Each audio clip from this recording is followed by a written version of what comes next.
The NFT marketplace war heats up. Here's how OpenSea and Blur stand head-to-head.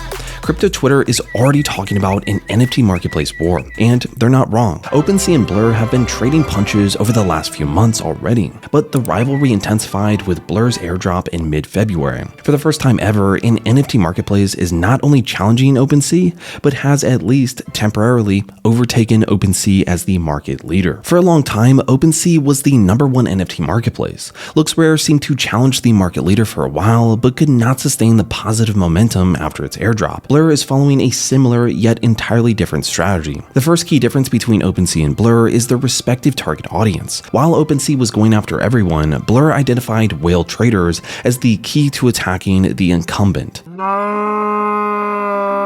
Blur's CEO Pac-Man, who recently doxed himself, said as much in an interview. This translates directly into Blur's different approach to encouraging platform loyalty. Its much anticipated airdrop incentivized trading. More precisely, it incentivized traders to bid for NFTs close to the floor, and this earned traders loyalty points, which later translated into Blur. Moreover, Blur encouraged loyalty for listings as well. Traders that listed NFTs only on Blur received 100% of their allocated loyalty points, and those who did not had to do with a discounted rate. OpenSea has no token yet. The pressure is mounting on OpenSea, but so far the platform has relied on its market dominance and first mover advantage. But discontent about its approach has been bubbling, and OpenSea's centralized decision making has been criticized on numerous occasions, such as when it banned all Iranian artists from its platform. Knowing that decentralization is a good vector of attack in the crypto space, Blur ran with that narrative. Blur's first move after its launch in October was to go after OpenSea in price.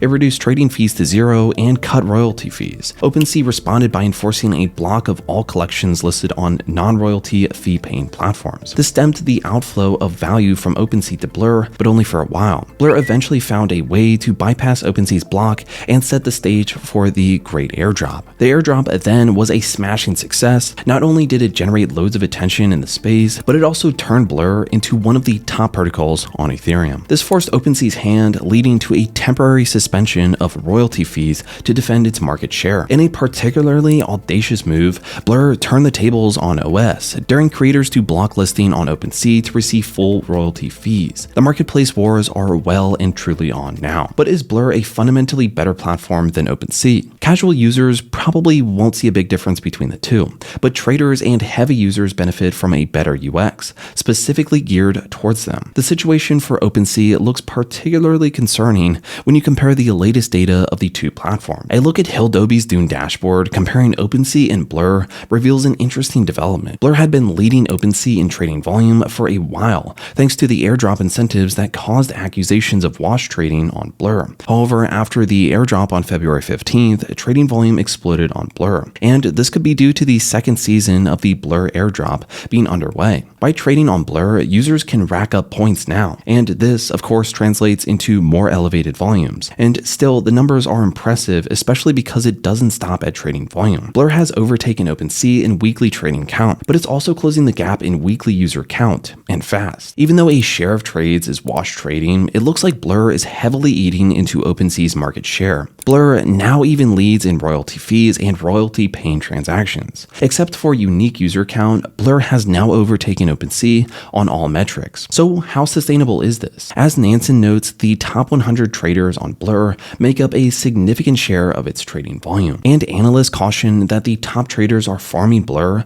just like they were farming other marketplace tokens before that. Still, no marketplace has ever eaten as much into OpenSea's dominance as Blur has managed. OpenSea's dominance in the weekly trader count, the only metric it still leads in, is down to a historic low. Is this a changing of the guard, and where do we go from here? The NFT space has been long barreling down OpenSea's door to launch a token. With the leader exposed, it may have no choice but to give in. Although there is arguably a share of traders farming Blur's next airdrop, the longer Blur sits at the top spot as the NFT marketplace, the stronger its brand becomes, and a token could be a relatively manageable, if not inexpensive way to fight fire with fire. And the trend has been the same every time. Whale traders follow the financial incentives, and that could be OpenSea's ultimate trump card. OS tokens or not, the NFT space is merging with DeFi for good. Blur has forced other marketplaces to compete for the biggest wallets with incentives first and UX second. Both are geared towards traders, not towards creators. Mass enforcement of royalty fees looks dead in the water, and the new market leader will be a DeFi platform first and creator platform second. Vertical marketplaces will rise. This opens a niche for smaller marketplaces targeting specific niches. Strong brands will have the means and incentives to launch their own marketplaces. Creators may band together and target collectors over traders to ensure they are paid for their work. Entirely new monetization mechanisms could arise from this too. In a race to the bottom for royalty fees, NFT creators will have to find creative ways around trader dominance. And one thing is for sure, the NFT marketplace wars are far from over. So, who do you think will win?